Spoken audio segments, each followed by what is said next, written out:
ओम अष्टाधिकशतमोऽध्यायः माता, पिता तथा गुरु की सेवा का महत्व।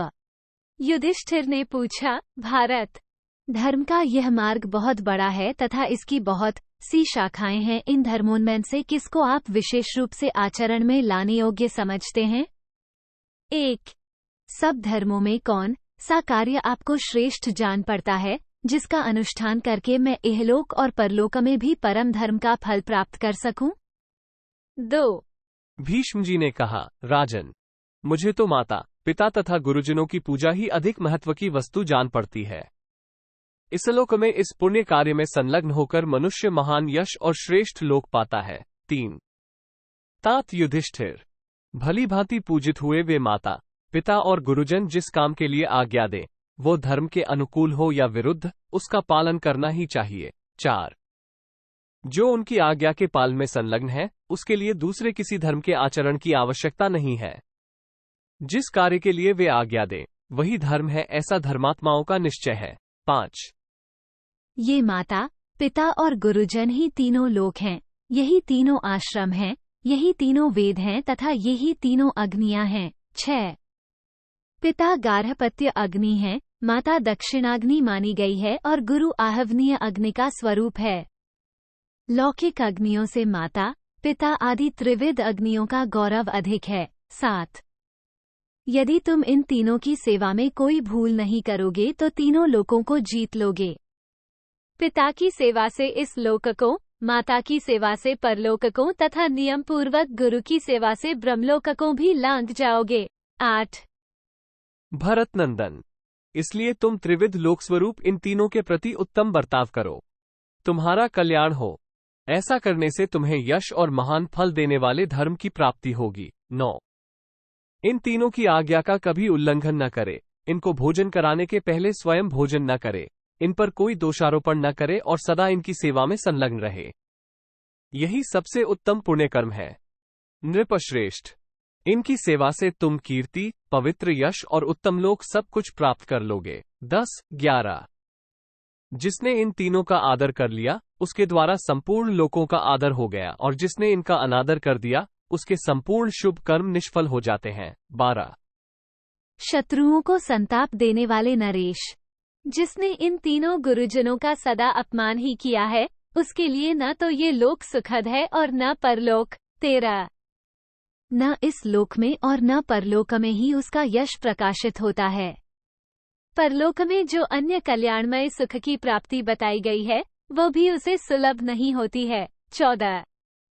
मैं तो सारा शुभ कर्म करके इन तीनों गुरुजनों को ही समर्पित कर देता था। इससे मेरे उन सभी शुभ कर्मों का पुण्य 100 गुना और 1000 गुना बढ़ गया है।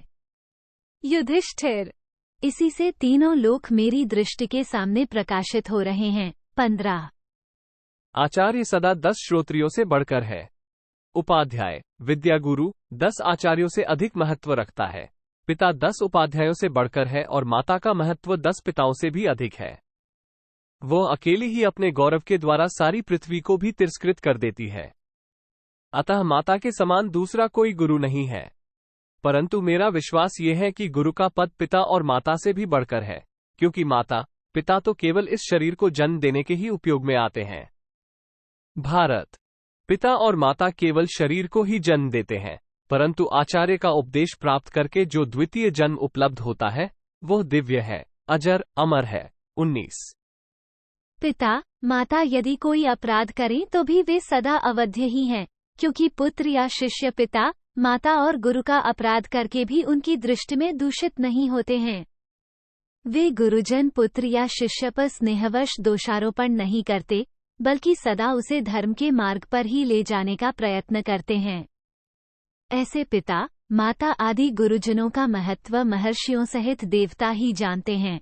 20. 21.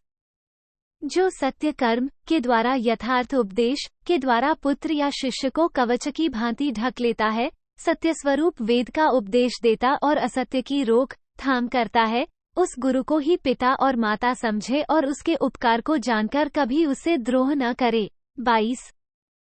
जो लोग विद्या पढ़कर गुरु का आदर नहीं करते, निकट रहकर मन, वाणी और क्रिया द्वारा गुरु की सेवा नहीं करते, उन्हें गर्भ के बालक की हत्या से भी बढ़कर पाप लगता है। संसार में उनसे बड़ा पापी दूसरा कोई नहीं है। जैसे गुरुओं का कर्तव्य है शिष्य को आत्मोन्नति के पथ पर पहुंचाना, उसी तरह शिष्यों का धर्म है गुरुओं का पूजन करना। 23। अतः जो पुरातन धर्म का फल पाना चाहते हैं उन्हें चाहिए कि वे गुरुओं की पूजा अर्चा करें और प्रयत्नपूर्वक उन्हें आवश्यक वस्तुएं लाकर दें। 24।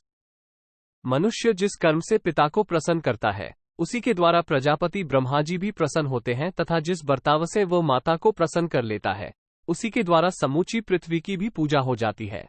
25। जिस कर्म से शिष्य उपाध्याय विद्या गुरु को प्रसन्न करता है उसी के द्वारा परब्रह्म परमात्मा की पूजा संपन्न हो जाती है, अतः गुरु माता पिता से भी अधिक पूजनीय है। 26। गुरुओं के पूजित होने पर पितरों सहित देवता और ऋषि भी प्रसन्न होते हैं, इसलिए गुरु परम पूजनीय है। किसी भी बर्ताव के कारण गुरु अपमान के योग्य नहीं होता। इसी तरह माता और पिता भी अनादर के योग्य नहीं हैं। जैसे गुरु माननीय हैं, वैसे ही माता पिता भी हैं। वे तीनों कदापि अपमान के योग्य नहीं हैं। उनके किए हुए किसी भी कार्य की निंदा नहीं करनी चाहिए। गुरुजनों के इस सत्कार को देवता और महर्षि भी अपना सत्कार मानते हैं। 29।